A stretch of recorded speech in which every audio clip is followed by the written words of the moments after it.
Hello, my lovely supporters, and welcome back to the MJ Innocent podcast. I'm your host, Moonwalker Tanya. All right, part 8, here we go. I prepared for Gavin Arvizo like I haven't prepared for anybody before. I went through everything I could with a fine-tooth comb to see if he had been consistent, and I decided he had not been. So my goal was to come right out, put him on the defensive, and do my best to destroy his credibility in front of the jury. The timeline is problematic for prosecutors because, in theory, the family's being imprisoned. They then make this video to help rebut any allegations of misconduct. His interactions with my children were all innocent. And then, and only then, Michael Jackson begins to abuse the child. The DA was investigating, the county was investigating, and it is only then, according to the prosecution, that he starts abusing this boy. Does somebody who the entire world is looking at and wondering, are you a molester, suddenly start molesting the person who is at the center of it? Yes, was that a concern to us that doesn't seem like a probable time for Jackson to be molesting a child? My response to that is he can't help himself. He has a child in his bed. The idea that he should not do anything with that child in his bed is asking a lot of him. Like I've said many times before, there are a lot of kids who slept in Michael's bed and said nothing ever happened. So that alone proves that this guy is lying through his teeth, which we knew that anyway. It didn't really bother me as far as that timeline was concerned because Michael Jackson was Michael Jackson. He could do basically whatever he wanted. What Gavin was saying about being molested seemed credible to me. It isn't. And would have been even more believable if I had realized at the time that Michael Jackson was feigning some sort of sickness because he didn't want to come to the courthouse that day.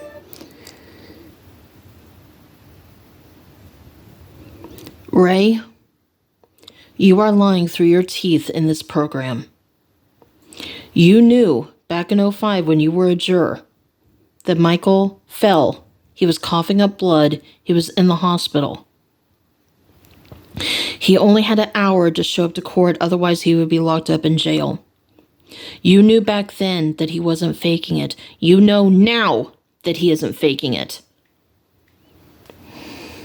I seriously hope that you are not called for jury duty when those two bastards go to trial next year. We talked about the fact that Michael just stopped returning his calls. Michael just sort of had enough of him. And Gavin said that it broke his heart. He said that my heart broke. And I looked at that kid and I was like, okay, well, that is an honest sort of appraisal of a situation. And it made me feel like his feelings were hurt. Like we all know, the Arvizo children trashed Neverland. They went into Michael's personal items.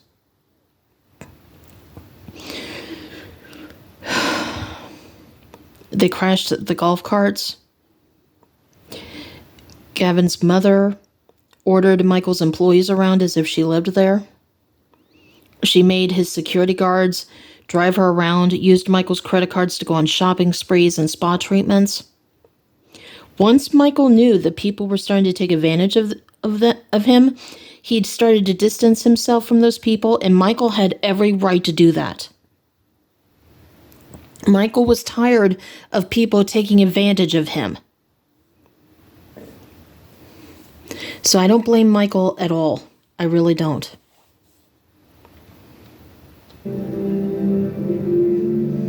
All the children who became involved with Mr. Jackson and then became rejected by him were angry. They were really hurt. They felt really special and they felt chosen. And then when they were rejected, they were devastated. But I don't think these children then made up the allegations.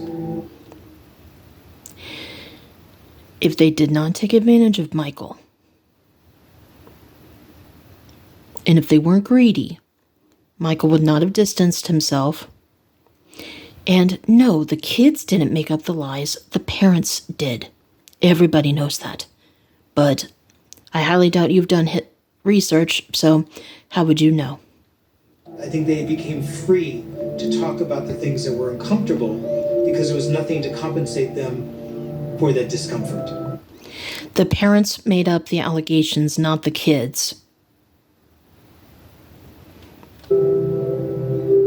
After Gavin's testimony, it was so devastating that it changed everything. Even though many of us didn't believe it, it was still bad. And it had a real impact on Michael. How are you feeling, Michael? Just a little bitter. Thank you. From the day that Gavin testified to the end of the trial, Michael was not the same guy anymore. And he just started to sort of deteriorate right before our eyes. Sad but true. And again, the jury saw more evidence. Books and adult magazines seized from the pop star's home. They kept showing it, all this pornography, one after another after another. I guess they just wanted us to get the porn stuck in our heads so it would be like, oh my God, he has all that there. Big deal, he was a grown man. He can have what he wants in this household. Thank you. That is 100% true.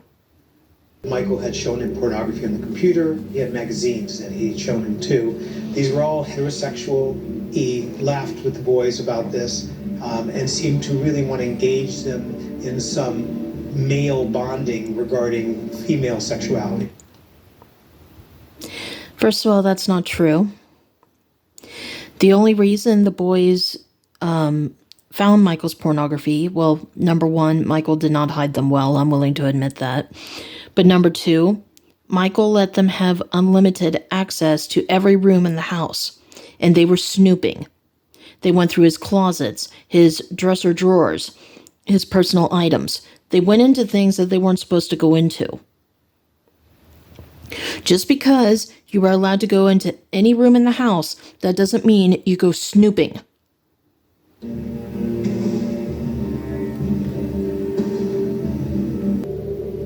The prosecution kept trying to show one playmate after another. And I think this jury, which was largely females, got sick of it.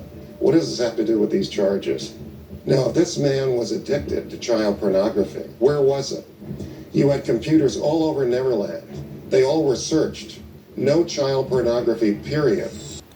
And that's another reason why I can't stand the MJ haters, because they tried to say, oh, well, the FBI, they found child porn at Neverland.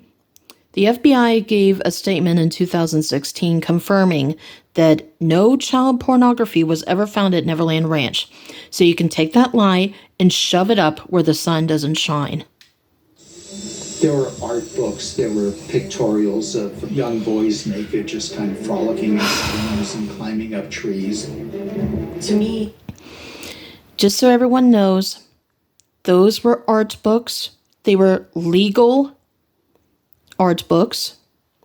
And whenever MJ haters and even the prosecution, when they tried to use that as guilt, if those books are so wrong, then how come a lot of people actually own those art books? Now, I personally don't. So I guess based on that logic, anyone who has a copy of these art books, you better throw them away because you'll be accused of being a pedophile. Stupid.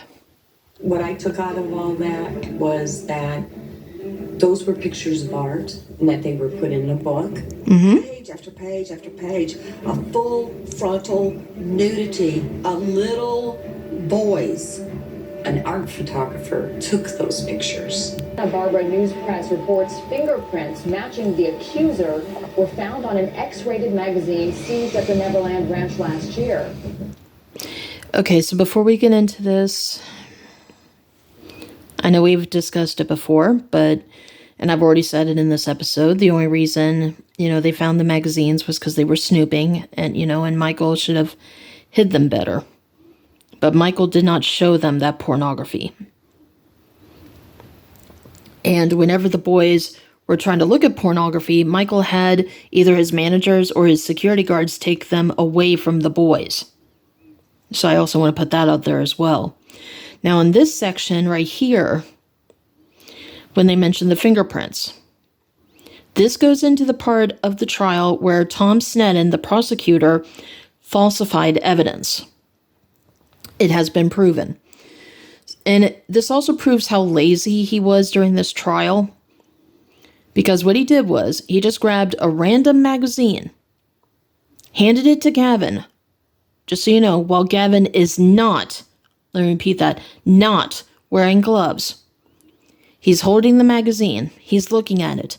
Tom Sneddon says, is that the particular magazine, the particular issue, or at least one of the issues, that Michael used to seduce you? Gavin said, yes. The magazine was tested for fingerprints. Michael's fingerprints were on that magazine, and so were Gavin's.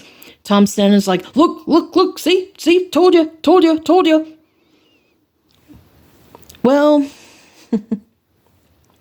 that particular issue wasn't published until 6 months after the Arvizo family left the ranch.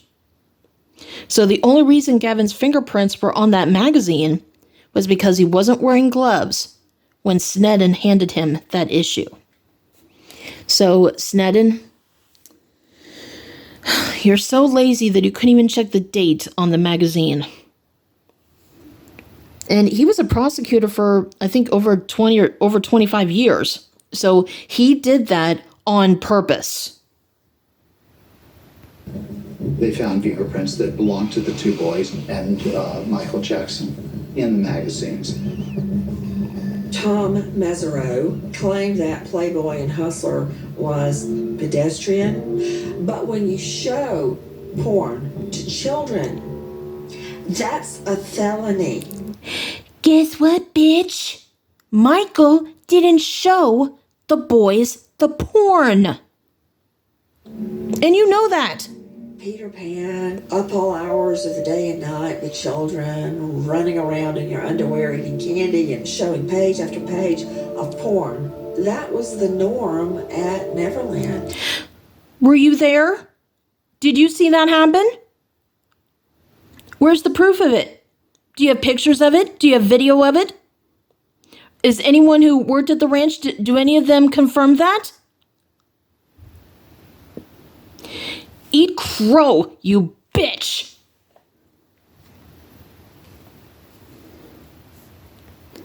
Okay, so in the next part, right after Nancy Grace is pulling all those regular lies out of her fat ass, they talk about how after Thriller, you know, that's when things started to go downhill, when Michael had this issue with the media and the tabloids, how Michael was playing pranks with the press, and then they started making up their own stuff, and then, you know, Michael was having issues and stuff, also with the vitiligo and the plastic surgery.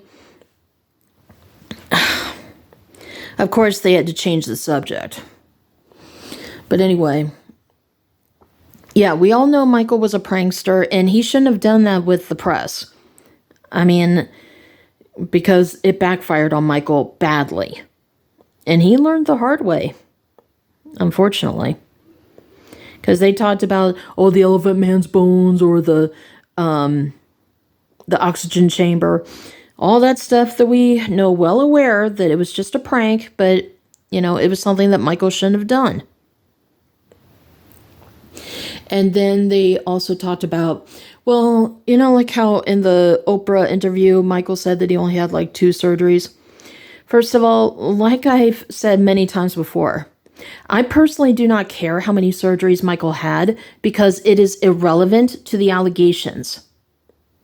And I'll give you an example. Back in like 2019 or 2020, I was arguing with an MJ hater who I used to argue with bunches of times back then. When we were arguing about the allegations, I said Michael did not lie. And then the hater was like, oh, so he really only had 2 surgeries? I responded, what does Michael's plastic surgery have to do with the allegations? And they were like, and I was like, I'm going to answer that for you since you can't answer a question honestly. It has nothing to do with the allegations. You are purposely trying to change the subject to avoid answering my questions, and I'm not falling for it. So, do you dumb MJ haters out there? I'm not one of those moonwalkers you want to mess with. Don't try to pull that. Like I said, I've been dealing with MJ haters for almost 7 years. I know all the tricks that you guys do. It's not going to work. Greg Tate was interviewed by The Guardian after leaving Neverland, and one of the things he said that I think is so perceptive: would the brown-skinned, big-nosed, thick-lipped celebrity have been allowed anywhere close to the preteens?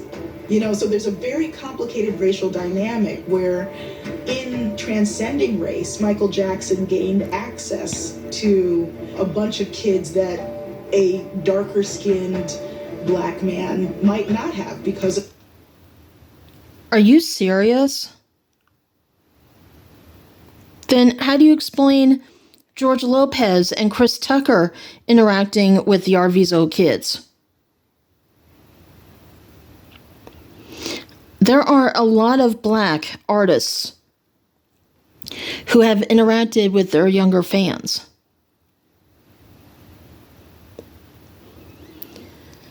Stop playing the race card, people. There was more graphic testimony in the Michael Jackson trial this week. Friday, another former employee took the stand, claiming to have seen the pop star abusing a famous child actor. Let me guess. Tub of lard Adrian McManus, alleging that Michael molested Macaulay Culkin?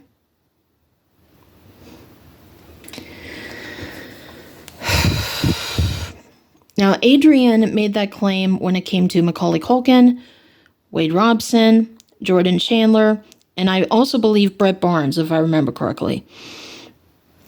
And all of them, well, I mean, Jordan didn't testify during the 05 trial, but the other three all came into court and said, this woman is not telling the truth.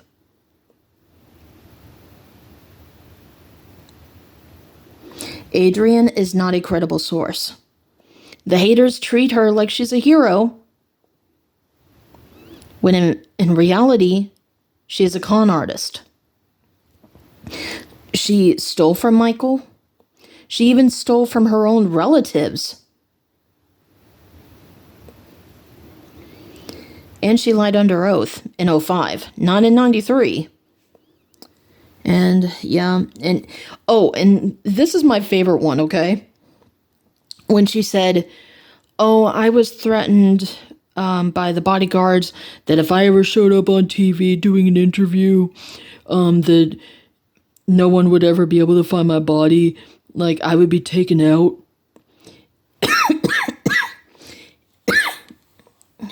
Adrian, unfortunately, let me say that again. Unfortunately, we could see you perfectly clear in that interview. Your voice was not disguised. You weren't muted out. We knew it was you. But you're still here. Now, if something happened to you suddenly after that interview, then that would be something different. But you're still here. And just so you know, I know this is going to be mean, but I'm going to say it anyway. People can see you from the International Space Station, so I'm pretty sure they would be able to find you if something happened. The prosecution wanted to bring in evidence that Michael Jackson had allegedly molested other young men. They asked the judge to let them bring evidence that at least 5 other young men were molested. And they hoped by doing it to prejudice the jury against Michael Jackson and to make the jury think that if he did it on these occasions, he must have done it on the occasion involving the Arvizos. There's maids and cooks and gardeners and security people. And the security people particularly have to be attentive. And they did see a lot. You are referring to the Neverland 5, which were employees who were rightfully fired after they stole things from Michael. And after they were fired, they tried to sue Michael for wrongful termination, which was stupid, and thankfully they lost. And ever since then, they have been seeking revenge against him. I swear, this goof. And I also want to point this out real quick about Adrienne specifically. When she claimed that she saw Jordan being abused, Macaulay Culkin, Wade Robson, Brett Barnes, etc., are you aware that she didn't call the police? She didn't do anything. And when she was questioned about that, she said, well, Michael threatened me. You didn't live at Neverland. You could have left, quit your job, and called the police and tell them that you were being threatened. But you didn't do that. You could have been the hero, as haters claim you are, because you could have stopped Michael if he was actually abusing kids, which he wasn't. But based on what you said, you cared more about yourself than the kids. So you are not a hero. Because if Michael Jackson was a child molester, you let it happen because you didn't stop him. You are just as guilty as he is if Michael was guilty, which he isn't. Neverland workers said damning things about Michael Jackson. Former Jackson cook Philippe Lamar told jurors he once saw the singer with his hand in the pants of child actor Macaulay Culkin. Not true. Has denied. Former Neverland maid Adrienne McManus has claimed she watched the singer kiss and fondle Culkin and other boys. See, like I told you. I mean, they can see you from the International Space Station, so you'd be fine. Again, no corroboration from anybody. No one else saw it. Going into this, there was a lot of smoke out there about him. Now we're hearing the fire. And where there's smoke, there's fire. There was never any fire. Never. Not even today, there isn't any fire. If you worked at Neverland at the time and you saw him bring one child after another, going into his room and not coming out for days or weeks at a time. Shut up! It was not days or weeks at a time. No wonder so this is where Dan Reed gets his garbage from.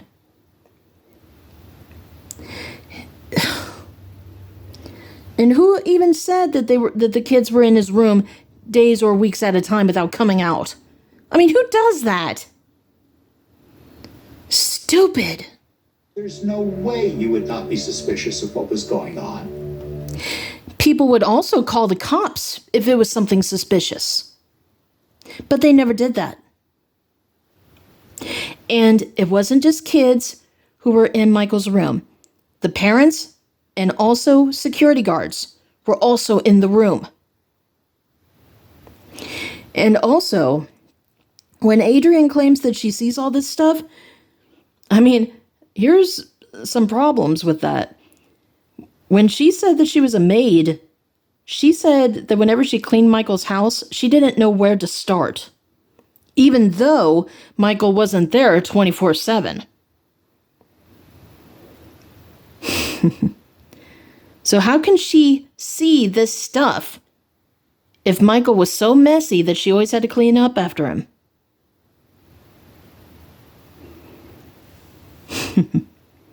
But a logical adult who would ever see something suspicious would say, you know what? I care more about these kids than anything else. I don't care about my job. You know, they can threaten me all they want. I'm going to do whatever I have to do to protect these kids. They would call the cops, but they never did that. The employees who did that were the ones who have been seeking revenge against Michael after Michael fired them. So you can try to spread these lies as much as you want, but that doesn't change reality. Okay, so I think that'll be a good stopping point for this episode. I'll probably do part 9 tomorrow night. So we have 17 more minutes of part 1, and then we have to do part 2. Yeah, so apparently part 1 was 2 hours long. I really hope part 2 isn't 2 hours, but if it is, you know, I'll still kick its butt. All right, so I love you guys, and let me know what you think about this in the comments.